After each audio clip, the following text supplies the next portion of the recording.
Listening skills. వినుట నేర్పు, విను నైపుణ్యము గూర్చి తెలుసుకుందాము. నేడు మనుషులకు ఓర్పు లేదు. ఇతరుల గురించి, వారి సమస్యలను గురించి వినే మనసు కూడా లేదు. ఇతరులతో మాట్లాడడానికి ఆసక్తి లేదు. అందుకే నేడు సంబంధాలు దెబ్బతింటూ ఉన్నాయి. మనుషుల మధ్య వివాదాలు విపరీతంగా పెరిగిపోతున్నాయి. దేవుని వాక్యం అన్నట్లుగా అంత్య దినములలో జనులు స్వార్థాపేక్షలు, తమ వైపు నుండి ఆలోచన చేసుకుంటారే కానీ ఇతరుల గురించి వారికి పట్టదు, ఇతరుల భారములు భరింపరని దేవుని వాక్యం కూడా సెలవిస్తా ఉంది. వినుటలోని 7 రకములు, 7 types ఆఫ్ లిజనింగ్ చూద్దాము. మొట్టమొదటిగా ఇన్ఫర్మేషనల్ లిజనింగ్, సమాచారం వినుట. ఇటు వ్యక్తులు కేవలం సమాచారం కొరకు మాత్రమే వింటారు కాబట్టి తమకు నచ్చిన, తమకిష్టమైనటువంటి సమాచారాన్ని పోగు చేసుకుంటారు. తమకిష్టమైన సమాచారం మాత్రమే వింటారు, వేరొకటి వారికి పట్టదు. 2, డిస్క్రిమినేటివ్ లిజనింగ్, భేదభావంతో వినుట. ఇటు వ్యక్తులు ఒకని మాటలను అపార్థం చేసుకోవడం జరుగుతుంది. ఆ వ్యక్తిని గురించి అపోహలు, ఆ వ్యక్తిని గురించి భేదభావం ఉండుట వలన, అతని గురించి ఒక అభిప్రాయం వారు కలిగి ఉండటం వలన అతడు ఎప్పుడూ తప్పుగానే చెప్తాడు, వినవలసిన అవసరత లేదు అన్న భావంతోనే వారు వింటారు కాబట్టి శ్రేష్టంగా గ్రహించలేరు. 3వది బయాస్డ్ లిజనింగ్,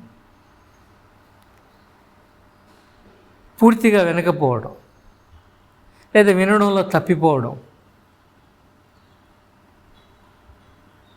ఇది తమకు కావలసిన అంతవరకు మాత్రమే వినడం జరుగుతుంది. తమకు నచ్చినట్టుగానే వారు వింటారు. ఒక విషయం వింటే మరొక విషయం అవగాహన చేసుకుంటారు. ఈ విధంగా చెప్పవచ్చు. ఇటు వ్యక్తి రాజుగారి భార్య, పెద్ద భార్య మంచిది అని వింటే అతడు రాజుగారి చిన్న భార్య చెడ్డదని భావిస్తాడు, గ్రహించుకుంటాడు, వింటాడు. ఇది ఇలాంటి వ్యక్తుల యొక్క విధానం. 4వదిగా సింపథెటిక్ లిజనింగ్, సానుభూతితో వినుట. ఒక వ్యక్తి అతని బాధలు బట్టి లేదా అతని వ్యక్తిత్వాన్ని బట్టి సానుభూతి కలిగి ఉండి విన్నప్పుడు అతడు శ్రద్ధగానే ఆ విషయాన్ని వింటాడు. విని సహాయం చేయవచ్చు, వినుటలో కూడా శ్రద్ధ చూపించవచ్చు. 5వదిగా క్రిటికల్ లిజనింగ్, విమర్శనాత్మకంగా వినుట. ఒక వ్యక్తి చెప్పేది విమర్శించుట కొరకే కొందరు వింటూ ఉంటారు. అప్పుడు అతడు చెప్పిన దాన్ని ఎక్కువ తక్కువ చేసి మాట్లాడడం జరుగుతుంది. విమర్శింపాలి అనే ఉద్దేశం, విమర్శించు ధోరణి ఉండటాన్ని బట్టి ఏ మాట్లాడినా కూడా మాట్లాడినది తప్పు అవుతుంది. 6వదిగా ఎంపథెటిక్ లిసనింగ్, ఇతరుల పట్ల బాధ్యత కలిగి, శ్రద్ధ కలిగి, భారం కలిగి వినుట. ఇక్కడ సమగ్రంగా వినడం జరుగుతుంది. విన్నప్పుడు వారి భావోద్రేకాలు కూడా వారు పరిగణలోనికి తీసుకుంటారు. చివరిగా 7వదిగా కాంప్రహెన్సివ్ లిజనింగ్, సమగ్రంగా జాగ్రత్తగా వీరు వినడం జరుగుతుంది, పూర్తిగా వినడం జరుగుతుంది.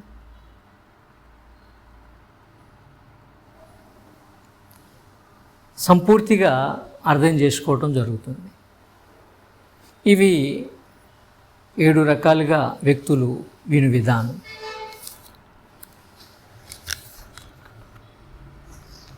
శ్రేష్టంగా లేదా శ్రద్ధగా వినడానికైనా ప్రాథమిక నియమాలు చూద్దాము. Basic principles of active listening. శ్రద్ధగా వినడానికైనా ప్రాథమిక నియమాలు ఏమనంటే, మొదటిగా పేయింగ్ అన్డివైడెడ్ అటెన్షన్. పూర్తి శ్రద్ధ కలిగి, నేర్పుగా, ఏకాగ్రతగా, పూర్తిగా అప్పగించుకొని ఆసక్తి కలిగి వినాల్సి ఉంటుంది. శ్రేష్టంగా వినడం అంటే ఇలాగే వినాలి, గ్రహించుటకు వినాలి. అతడు మాట్లాడే మాటే కాకోకుండా అతని గొంతు, అతని స్వరము, ఈ విధంగా నాన్ వెర్బల్ క్లూస్ కూడా గమనించాలి. అతని మాట్లాడటంలో వేగము, అతని అగుపరిచేటటువంటి భావోద్రేకాలు, బాడీ లాంగ్వేజ్, శరీర కదలికలు కూడా శ్రేష్టమైనటువంటి విషయాలను వెల్లడిస్తాయి. అతని మనసును మనకు తెలియజేస్తాయి, అతని పరిస్థితిని మనకు తెలియజేస్తాయి. రెండవదిగా విత్ హోల్డింగ్ జడ్జ్మెంట్. విమర్శింపక వినుట. ముందే అతడు చెప్పేదాన్ని అడ్డుకుంటూ విమర్శిస్తూ వినుటగాక పూర్తిగా ఆలకించి గ్రహించటానికి ఇష్టపడి వినాల్సి ఉంటుంది. మూడోది రిఫ్లెక్టింగ్ ఆన్ స్పీకర్స్ పాయింట్. మాట్లాడు వ్యక్తి యొక్క పాయింట్ నుండి మనము వినుట, గ్రహించుట. మాట్లాడే వ్యక్తి ఏం చెప్పాలనుకుంటున్నాడో దాన్ని గ్రహించడానికి వినువాడు వినాలి. అతడేం చెప్తున్నాడని మనం చెప్పటం కాదు, కానీ అతడేం చెప్తున్నాడో అతనిని చెప్పనివ్వాలి. అతనిని తొందర పెట్టి అతను ఏమంటున్నాడో మనమే ఏదో ఒకటి అనుకోవటం కాదు. నాలుగవదిగా విన్న తదుపరి సందేహాలు నివృత్తి చేసుకున్నాలి. ఏదైనా స్పష్టత లోపిస్తే అడిగి తెలుసుకొని ఆ విషయాలు పూర్తిగా గ్రహించాలి. Clarifying doubts. ఐదవది వారు చెప్పినది క్లుప్తముగా వెల్లడింపగలుగుట, క్లుప్తంగా చూడగలుగుట. Summarising their thoughts accurately. వారు మాట్లాడింది ఏది కూడా తీసేయకోకుండా దాని సారాంశము మనం గ్రహింపగలగాలి. ఆ సారాంశమును గురించి మనం ఆలోచింపగలగాలి. దానికి ఏం కలపకూడదు, తీయకూడదు. యథాతథంగా ఆ సారాంశాన్ని గ్రహించగలగాలి, తిరిగి మాట్లాడగలగాలి దాని గురించి. ఆరవదిగా శ్రేష్టంగా వినడం అంటే, శ్రద్ధగా సరిగా వినడం అంటే, మాట్లాడుతున్న వ్యక్తికి అలసట కలిగించకుండా వినుట. Put your speaker at is.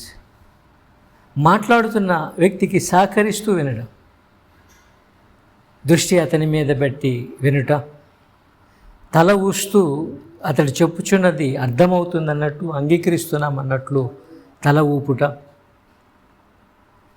అలాగే శరీర కదలికలు శ్రేష్టంగా అతని చెప్పేది వింటున్నామన్నట్లుగా అతనికి నమ్మకాన్ని కలిగిస్తూ వినుట, నిజంగా వినుట, శ్రద్ధ కలిగి వినుట. ఏడవది శ్రేష్టంగా వినడానికైన నియమం ఏమంటే, శ్రద్ధగా వినడానికైన నియమం ఆటంకాలను తొలగించుకో. Eliminate distractions. బయట నుంచి వచ్చే శబ్దాలు ఎక్కువగా లేకుండా, పదే పదే ఫోన్ రావడం ఇబ్బంది కలిగించడం కాకుండా, లేదా మనసు నిండా ఆయా పరిపరి విధాల ఆలోచనలతో కాకుండా జాగ్రత్తగా శ్రద్ధగా వినుట ప్రాముఖ్యం. ఎనిమిదవది మాట్లాడే వ్యక్తి పట్ల ఇష్టత, సానుభూతి కావాలి, భారం కావాలి. ఆ మాట్లాడే వ్యక్తి పట్ల శ్రద్ధ లేకపోతే, అతని పట్ల భారం లేకపోతే, అతడు పంచుకునే దాని పట్ల కూడా ఆసక్తి వినువానికి ఉండదు. అతని భావోద్రేకాలను గ్రహించు, వింటున్నానన్న భరోసా కూడా కలిగించు. 9వదిగా అతని పదాలే కాకుండా అతని భావాలు గ్రహించు. Listen not only words but also ideas. అంటే ఇది మాట్లాడు వ్యక్తి దృక్పథం నుండి గ్రహించుట, వారిని పురికొల్పటం, శ్రేష్టంగా మాట్లాడడానికి వారిని పురికొల్పటం. ఇది శ్రద్ధగా వినుట అనంటే, ఏకాగ్రతగా వినుట అంటే ఇది అని గమనిద్దాం. అదే రీతిగా సరిగా వినుటలోనే ఆశీర్వాదాలు తెలుసుకుందాం. Benefits of active listening, better listening. చక్కగా వినుట వలన, సరిగా వినుట వలన వ్యక్తిగత సంబంధాలు మెరుగవుతాయి. విద్య, వృత్తి, ఉద్యోగాల్లో రాణిస్తారు. ఇతరులకు నమ్మకాన్ని కలిగిస్తారు. వారి జీవితాలు అభివృద్ధి చెందుతారు. ఆహ్లాదకరమైన వాతావరణము వారు కలిగిస్తారు. చక్కని భావ ప్రకటన చేయగలుగుతారు. వారి గ్రహింపు పెరుగుతుంది. ఇలా అనేక ఆశీర్వాదాలు శ్రేష్టంగా వినుటలో ఉన్నాయి. కొన్నిటిని మనం గమనించినట్లయితే, 1, వ్యక్తిగత సంబంధాలు మెరుగుపడతాయి. ఇతరులతో సంబంధాలు మెరుగుపరచబడతాయి. స్నేహితులు, కుటుంబీకులు, భాగస్వాముల మధ్య చక్కని సంబంధం, అవగాహన నేడు లేకపోవడానికి కారణం వినలేకపోవటమే. వినలేకపోవటం వలన వారి అంతరంగం గ్రహించలేకపోతున్నాం. వినలేకపోవటం వలన వారి బాధను గ్రహింపలేకపోతున్నాం. వినకపోవటం వలన వారి మనసేమో ఎరగలేకపోతున్నాం. వారికి నమ్మకాన్ని కలిగించలేకపోతున్నాం. కాబట్టి శ్రేష్టంగా వినుట ఎప్పుడూ ఆశీర్వాదం. మనకు, ఇతరులతో మన శ్రేష్టమైన సంబంధాలకు ప్రాముఖ్యం. చక్కగా విను వ్యక్తికి ఎవరైనా చెప్పాలనుకుంటారు. అట్టి వ్యక్తితో తమ కష్ట సుఖాలను మనుషులు పంచుకుంటారు, మనసు విప్పి మాట్లాడతారు. 2వదిగా, చక్కగా విను వ్యక్తి తన పనిలో, ఉద్యోగంలో రాణిస్తాడు. ఇతరులతో కూడా కలిసి పని చేయగలుగుతాడు. ఒక టీంతో కలిసి విజయవంతంగా తన పనిని ముగించుకుంటాడు. అందరికీ తలలో నాలుకగా నుండి అందరి మన్ననలు పొందుకోగలుగుతాడు. అభివృద్ధి చెందగలుగుతాడు తన పనుల్లో. ఇతరులను అర్థం చేసుకుంటాడు. తన పూర్తి సామర్థ్యాన్ని అతడు వాడగలుగుతాడు. ఇతరులను కూడా అతడు ప్రోత్సహించి పురికొల్పగలుగుతాడు.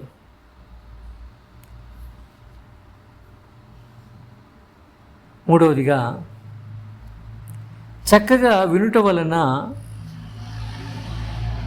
సమస్య సగం పరిష్కారము అయినట్లే. నేడు అనేకులు తమ యొక్క బాధను వినేవారు లేక వేదన పడుతూ ఉన్నారన్నది వాస్తవం. వారు తమ బాధను పంచుకునే ఒక మనిషి దొరికితే వారి యొక్క సమస్య పోతుంది, వారి ఆవేదన, ఆందోళన పోతాయి. కానీ ఎవరికి వారు తమ సమస్యలతో ఇబ్బంది పడుతుండగా మరి వినేవారెవరు? చక్కగా వినే వ్యక్తి ఇద్దరి వాదంలో ఇరుక్కుపోడు, గందరగోళాన్ని తొలగిస్తాడు. ఇద్దరు వ్యక్తులు చెప్పేది కూడా వింటాడు, వారి దృక్పథం ఏంటో తెలుసుకుంటాడు. ఒక ఇద్దరు వ్యక్తులు వచ్చి సమస్యను పంచుకున్నప్పుడు ఆ సమస్యకు మూలాలు గ్రహిస్తాడు, పరిష్కారం దిశగా ఆలోచిస్తాడు, మాట్లాడతాడు. శ్రద్ధగా వినుటలో ఇటు ఆశీర్వాదం ఉంది. 4వది, చక్కగా సరిగా వినే వ్యక్తి విద్యలో రాణిస్తాడు. అనేక విషయాలు నేర్చుకుంటాడు వినుట వలన. నేర్పుగా, శ్రద్ధగా వినుట వలన నేర్చుకుంటాడు, ఇతరులకు నేర్పగలుగుతాడు. అధ్యాపకునికి అతడు ఆశీర్వాదంగా కూడా ఉంటాడు. మాట్లాడే వ్యక్తి యొక్క మూల విషయం ఏంటో, అతని పాయింట్ ఏంటో గుర్తిస్తాడు. కఠిన విషయాల యొక్క వివరం అడిగి తెలుసుకుంటాడు. తన బోధకు నుండి అతడు ఏం ఆశిస్తున్నాడో కూడా చక్కగా వెల్లడిస్తాడు. తన బోధకునికి చక్కని ఫీడ్బ్యాక్ అందించగలుగుతాడు. ఐదవది, చక్కగా వినుట ఆలోచన చెప్పు సామర్థ్యాన్ని కలిగిస్తుంది. జాగ్రత్తగా వినేవాడు సమస్యను చక్కగా గ్రహిస్తాడు. సమస్య పైరూపాన్ని గాక లోతులకు వెళ్ళి గ్రహిస్తాడు. అందువలన పరిష్కారము అతనికి దొరుకుతుంది. కాబట్టి మంచిగా వినుట మంచిగా ఆలోచన చేయుట అవుతుంది. చక్కగా వినుట చక్కని భావ ప్రకటనకు, కమ్యూనికేషన్కు ఉపయోగపడుతుంది. ఆరవదిగా, చక్కగా వినువాడు ఇతరుల దృక్పథం నుండి ఆలోచన చేయగలుగుతాడు. తన ధోరణిలో తాను ఆలోచించుకుంటూ పోడు, తన ధోరణిలో తాను చెప్పుకుంటూ పోడు, కానీ తనకిష్టమైన పరిష్కారాన్ని అవతలి వారి మీద రుద్దడు. కానీ ఇతరుల అవసరత ఏంటో, కష్టం ఏంటో అతడు గ్రహిస్తాడు. ఇతరుల దృక్పథం నుండి సమస్యను చూడగలుగుతాడు. ఏడవదిగా, చక్కగా విని వ్యక్తి జ్ఞానమును పెంపొందించుకుంటాడు. వినుట వలన ఎన్నో విషయాలు నేర్చుకుంటాడు. మాట్లాడటం కన్నా వినుట శ్రేష్టమైందని దేవుని వాక్యం కూడా తెలియజేస్తుంది. ఎనిమిదవదిగా, చక్కగా వినే వ్యక్తి అపార్థాలను తొలగిస్తాడు. అతడు వినడాన్ని బట్టి సమస్య అవగాహన కలుగుతుంది. వినుట వలన భావోద్రేకాలు వెల్లువికి వస్తాయి. సమస్యని పరిష్కరించుకోవడానికి దోహదపడుతుంది. చివరిగా, చక్కగా విను వ్యక్తి శ్రేష్ఠ నిర్ణయాలు చేసే సామర్థ్యాన్ని పెంచుకుంటాడు. చక్కని నిర్ణయాలు అతడు చేయగలుగుతాడు.